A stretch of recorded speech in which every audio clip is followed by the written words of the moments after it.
अब मेरे पास वो शख्स ले आओ, अब मुझे वो लोग दिखा दो जो लोग कहते हैं कि भाई बाबर आजम काफी धीमी बल्लेबाजी करता है। बड़ी हाईलाइट रही है बाबर आजम की हाफ सेंचुरी और अकील हुसैन की तरफ से ली गई हैट्रिक, जो कि इस सीजन की पहली हैट्रिक है पीएसएल में। अकील हुसैन ने वो हैट्रिक जरूर ली, लेकिन एक समय पर लग रहा था प्रियांशु की मिडिल ऑर्डर को पूरी तरह से तोड़ मोड़ कर अस्त व्यस्त करके रख देंगे। यार आप अगर सारे के सारे मैचेस पीएसएल के उठा के देखेंगे ना, सिर्फ सेंचुरी वाला छोड़ दो, बाबर आजम की जो एवरेज स्ट्राइक रेट चल रही थी ना, वो चल रही थी 160 की, और आज उसमें इजाफा देखने को मिला है, 170 प्लस की स्ट्राइक रेट रही है।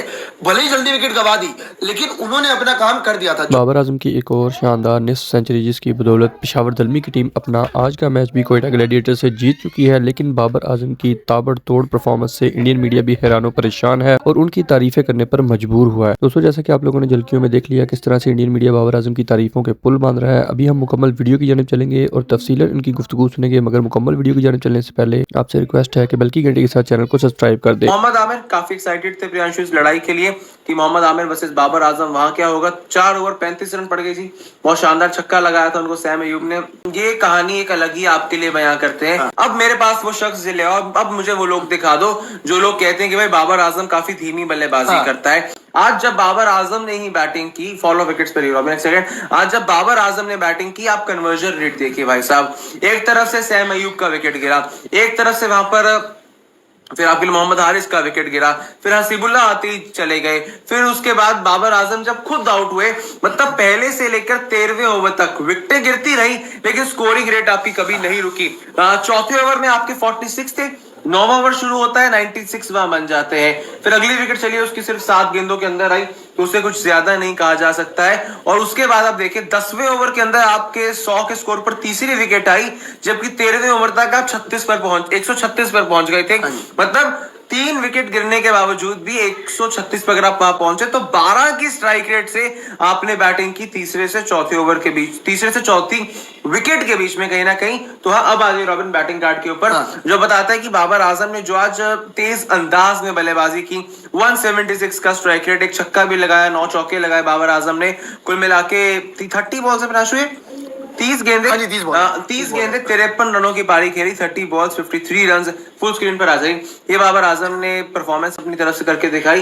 ये एक बात जरूर है कि आज जिस कन्वर्जन रेट से बाबर आजम ने बैटिंग की, जो एक अटैकिंगनेस हमें बाबर आजम की बल्लेबाजी में कहीं ना कहीं नजर आई, और जो एक आप कह सकते हैं कि माइंड को कंट्रोल करके पारी को अपने खुद के एंगल पर कंट्रोल करना, खुद के एंड से कंट्रोल करना, जो बाबर आजम ने खेल के दिखाया। क्योंकि अगर सपोज कीजिए बाबर ऊपर से स्लो खेलते रहते, जो कहीं ना कहीं उनका पहले नेचुरल गेम हम देखते थे, लेकिन आज जो बाबर ने एक नए इंटेंट से खेल के दिखाया है, एक तेज 50 लगाना, दूसरे एंड से विकेटें गिर रही हैं, लेकिन फिर भी बाबर आजम की स्कोरिंग रेट नीचे नहीं जा रही है। This showed a very positive sign where और somewhere for the team of Peshawar Zalmi, जिसकी बदौलत आप एक डू और डाई मैच में ऐसी पोजीशन पर आ खड़े हुए हैं। बिकॉज अगर हम पॉइंट टेबल को अभी थोड़ी देर बाद देखेंगे, जैसे रेडियो को रॉबिन दिखा देना, तो वो देखा जा सकता है कि अगर आज पेशावर कहीं ये मैच हार जाता, कहीं आपके स्कोर वहां पर कम रह जाते, तो भाई आपका काम खराब हो जाता, क्योंकि मिडिल ऑर्डर ने तो कुछ किया नहीं। मिडिल ऑर्डर ने तो आखिरी 7 ओवर में सिर्फ 60 रन वहां पर जोड़े।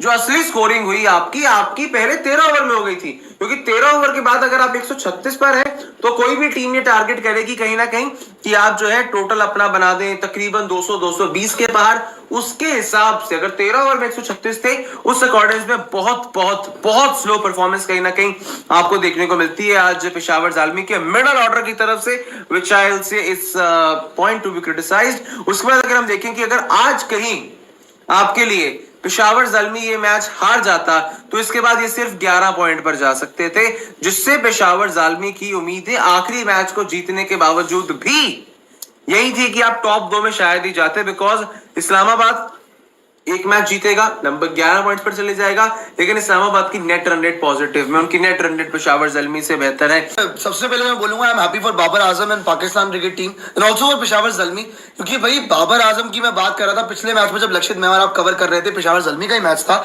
एंड मैंने वहां पे एक बात बोली थी कि यार आप अगर सारे के सारे मैचेस पीएसएल के उठा के देखेंगे ना, सिर्फ सेंचुरी वाला छोड़ दो, बाबर आजम की जो एवरेज स्ट्राइक रेट चल रही थी ना, वो चल रही थी 160 की, और आज उसमें इजाफा देखने को मिला है, 170 प्लस की स्ट्राइक रेट रही है।